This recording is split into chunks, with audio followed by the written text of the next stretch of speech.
নমস্কাৰ আপোনালোকে চাই আছে ক্ৰিকেট গুৰু আছাম ইউটিউব চেনেল। আজি আমি এই ভিডিঅ'টোত অনাগত IPL 2024ৰ ক্ষেত্ৰত যিসমূহ নিউজ ওলাই আহিছে সেইসমূহ নিউজ আলোচনা কৰিম। যথেষ্ট কেইটা নিউজ, গতিকে বেছি দেৰি নকৰোঁ, প্ৰথম নিউজটো আমি আৰম্ভ কৰিছোঁ। বহুকেইটা নিউজ আমি যিহেতু দিম, প্ৰথম নিউজটোৰ পৰা আৰম্ভ কৰিছোঁ।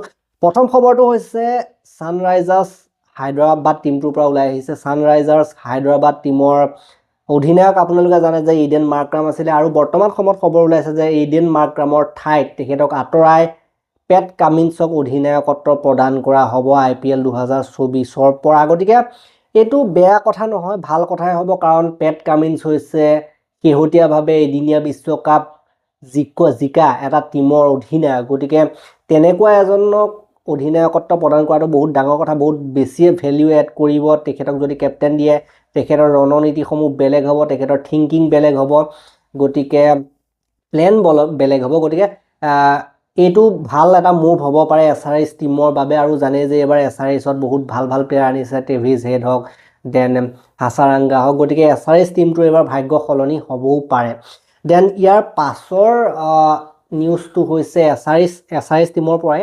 SRHৰ আপোনালোকে জানে যে বলিং কোচ আছিলে ডেল ষ্টেইন। গতিকে ডেল ষ্টেইনে বৰ্তমান সময়ত অলপ ছুটি লৈছে, অলপ অৱসৰ, মানে আঁতৰি থাকিব বিচাৰিছে এইবিলাক খেলৰ পৰা, ক্ৰিকেটৰ পৰা। গতিকে তেওঁৰ ঠাইত বৰ্তমান সময়ত জেমছ ফ্ৰেংকলিন বোলা আন এগৰাকী ক্ৰিকেটাৰক দায়িত্ব দিয়া হৈছে SRHৰ বলিং প্ৰশিক্ষকৰ।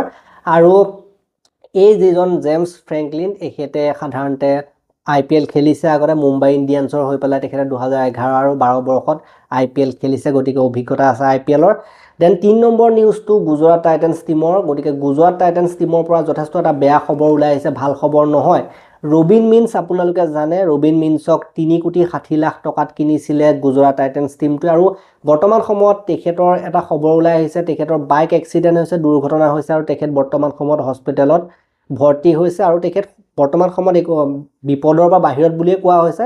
ডাক্তৰৰ চোৱা চিতা অৱস্থাত তেখেত আছে, ডাক্তৰৰ সাধাৰণতে নিৰীক্ষণত তেখেত আছে। গতিকে ক'বলৈ গ'লে তেখেতে যদি খেলিব নোৱাৰাগৈ হয়, সেইটো কিন্তু বেয়া কথা হ'ব IPLলৈ। আৰু জানেই যে মাজত এমাহতকৈ কম সময় আছে বুলি ক'ব লাগিব। গুজৰাট টাইটেন্স টিমৰ সমৰ্থকসকলে আশা কৰিব যে ৰবিন মিন্স সোনকালে সুস্থ হৈ উভতি আহক। আৰু গুজৰাট টাইটেন্স টিমটোৰ কথা ক'বলৈ গ'লে তেওঁলোকে কিন্তু য়ং টেলেণ্টবিলাকক, নতুন টেলেণ্টবিলাকক যথেষ্ট সুবিধা দিয়ে।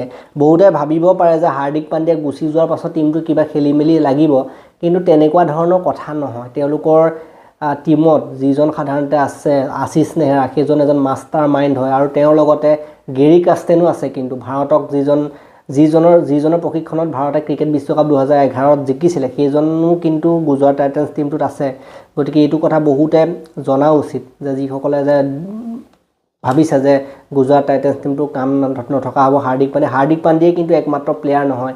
ইয়াত চাই সুদৰ্শনকে আদি কৰি, গিলকে আদি কৰি বহুত এনেকুৱা ধৰণৰ প্লেয়াৰ আছে, ৰাছিদ খানকে আদি কৰি। গতিকে এইটো টিম সহজ নহ'ব, এইটো টিমৰ লগতো ফেয়াৰ মৰাটো।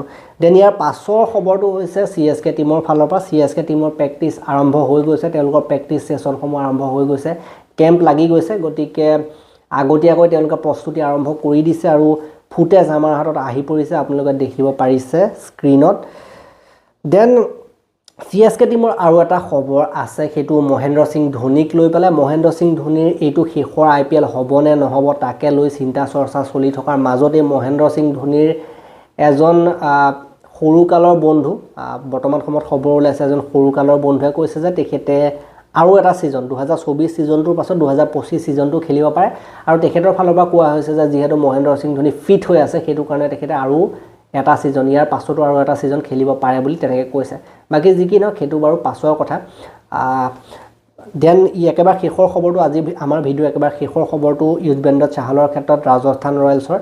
যুজবেন্দ্ৰ চাহালে কৈছে যে বিৰাট কোহলি বা শুভমান গিল এই দুজনে এইবাৰ সৰ্বাধিক ৰান কৰি পেলাই অৰেঞ্জ কেপটো দখল কৰিব নোৱাৰিব। তেখেতৰ মতে এইবাৰ তেওঁলোকৰ যিটো টিম ৰাজস্থান ৰয়েলছ টিমৰ যশস্বী জয়ছোৱালে অৰেঞ্জ কেপটো দখল কৰিব, তেনেধৰণে মন্তব্য কৰিছে युजवेंद्र चाहले गतिके এইখিনি আছিলে খবৰ যথেষ্টখিনি খবৰ IPL 2024 খবৰ আলোচনা কৰিলো ক্ৰিকেটৰ এখোপা খবৰটো আলোচনা কৰি থকাই হয় তাত সকলো মিক্স হৈ যায় কিন্তু এবাৰ যেহেতু IPL আহি আছে গতিকে IPL ৰ এখোপা খবৰ এটা ভিডিওত আমি আপোনালোকক জনাবলৈ চেষ্টা কৰিলো ভাল লাগিলে যদি এটা লাইক কৰিব শেয়াৰ কৰি দিব আপোনালোকৰ লগৰবিলাকলৈ শেয়াৰ কৰি দিব আপোনালোকে যদি বহুতে চেনেলটো নতুনকৈ আহিছে তেনে সাবস্ক্ৰাইব কৰি ঘণ্টাটো দবাই থৈ যাবলৈ নাপাৰিব তেতিয়ালৈকে আৰু এটা নতুন ভিডিও লৈ অনাৰ প্ৰতিশ্ৰুতিৰে মই বিদায় মাগিছো ধন্যবাদ